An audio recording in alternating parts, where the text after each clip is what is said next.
എൻ്റെ സുഹൃത്തുക്കളൊക്കെയും വിളിക്കുമ്പോൾ അവരുടെ ശമ്പളത്തെ പറ്റിയൊക്കെ പറയാറുണ്ട്.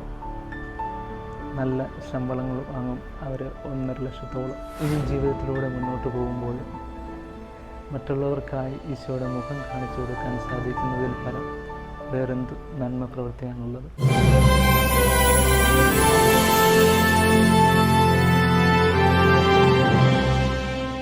ചെറുപ്പകാലത്തെക്കുറിച്ച് ചിന്തിക്കുമ്പോൾ എൻ്റെ പപ്പ ഒരു ദേവാലയ ശുശ്രൂഷയായിരുന്നു. 22 വർഷക്കാലത്തോളം അദ്ദേഹം ദേവാലയ ശുശ്രൂഷയായി സേവനം ചെയ്തു. അപ്പോൾ ആ കാലഘട്ടത്തിലൊക്കെ, എൻ്റെ ചെറുപ്പകാലത്തിലൊക്കെ ദേവാലയവുമായിട്ട് ഇടപെടാനും അതോടൊപ്പം തന്നെ പല ചടങ്ങുകളിലൊക്കെ പങ്കെടുക്കാനൊക്കെ എനിക്ക് സാധിച്ചിട്ടുണ്ട്. എന്നെ ഇൻസ്പയർ ചെയ്ത അനേകം വ്യക്തിത്വങ്ങളുണ്ട്. അപ്പോൾ ഞാൻ ഈ ഒരു തീരുമാനം ഞാൻ എങ്ങനെ അവതരിപ്പിക്കുമെന്ന് ഞാൻ ഇങ്ങനെ പലവട്ടം ഞാൻ ചിന്തിച്ചു. കാരണം വീട്ടിൽ പറഞ്ഞു കഴിഞ്ഞാൽ എന്തായിരിക്കും സ്ഥിതി? എന്നെ കടമെടുത്ത് അല്ലെങ്കിൽ ലോൺ എടുത്ത് പഠിപ്പിച്ച മാതാപിതാക്കൾ അവരെന്നെ വളരെ പ്രതീക്ഷയോടെ ഈ ഒരു എൻജിനീയറിംഗ് പഠനം പൂർത്തിയാക്കി നല്ല ജോലിയോടെ അവരെ നോക്കുമെന്ന രീതിയിൽ എന്നെ പഠിപ്പിച്ച് വലുതാക്കി. അപ്പോൾ ഞാനിങ്ങനെ പലപ്പോഴും ഈശോയോട് ഇങ്ങനെ പ്രാർത്ഥിച്ചുകൊണ്ടിരുന്നു, ഈശോയെ, എൻ്റെ ഹിതമല്ല അവിടുത്തെ ഹിതം നിറവേറട്ടെ എന്ന്. അപ്പോൾ ഞാൻ ആദ്യം എനിക്കിങ്ങനെ ഞാൻ 2-3 ആഴ്ച ഇങ്ങനെ പ്രാർത്ഥിച്ച ശേഷം ഞാൻ ആദ്യം ഫോൺ വിളിച്ച് എൻ്റെ അമ്മയെ വിളിച്ച് ഇങ്ങനൊരു കാര്യമുണ്ടെന്ന്, അമ്മ എനിക്ക് സെമിനാരിൽ ചേരാൻ ആഗ്രഹമുണ്ടെന്ന് ഞാൻ പറഞ്ഞു. അപ്പോൾ എന്നെ അത്ഭുതപ്പെടുത്തിയൊരു കാര്യം, അമ്മ വേറൊന്നും ചിന്തിക്കാതെ തന്നെ മോനെ നീ സെമിനാരിൽ പൊക്കോ എന്ന് പറയുന്നതാണ്. ഞാൻ ഒരിക്കലും പ്രതീക്ഷിക്കാത്ത ഒരു ഉത്തരമായിരുന്നത്. എനിക്കൊരിക്കലും ചിന്തിക്കാനും അതോടൊപ്പം തന്നെ എനിക്ക് മനസ്സിലാക്കാൻ സാധിക്കാത്ത ഒരു അത്ഭുതമായിട്ട് ഞാനത് കാണുകയാണ്. വീട്ടുകാർ നന്നായി എന്നെ സപ്പോർട്ട് ചെയ്തു, നന്നായി എന്നെ ഒരുക്കി എന്നെ സെമിനാറിലേക്ക് പറഞ്ഞയച്ച നാളുകളെക്കുറിച്ച് ഞാൻ ചിന്തിക്കുമ്പോൾ ദൈവത്തിൻ്റെ പരിപാലന മാത്രമാണ് എൻ്റെ മുന്നിലുള്ളത് എന്നെനിക്ക് മനസ്സിലായി.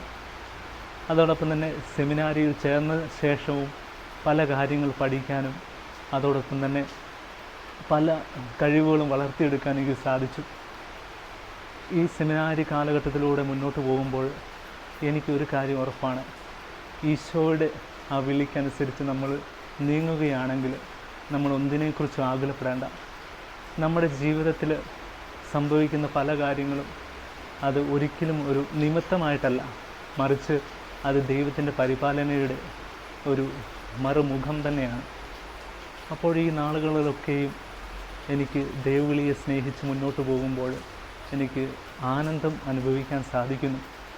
കൂടെയുള്ള വൈദിക വിദ്യാർത്ഥികളിലൂടെ അവരിലൂടെ പല കാര്യങ്ങളും പഠിക്കാനും അവരെ എൻ്റെ ജീവിതത്തിൻ്റെ ഭാഗമായിട്ട് എനിക്ക് മനസ്സിലാക്കാനും അറിയാനും സാധിക്കുന്നു.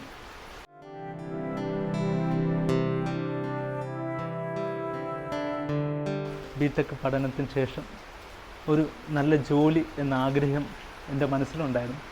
പക്ഷേ അത് ഉപേക്ഷിച്ച് ഈശോയ്ക്ക് വേണ്ടി ഇറങ്ങിത്തിരിക്കുമ്പോൾ എനിക്ക് മനസ്സിലാകുന്നത് ആ ജോലിയിലും അപ്പുറം എനിക്ക് ആനന്ദം അനുഭവിക്കാൻ സാധിക്കുന്നു എന്നുള്ളതാണ്.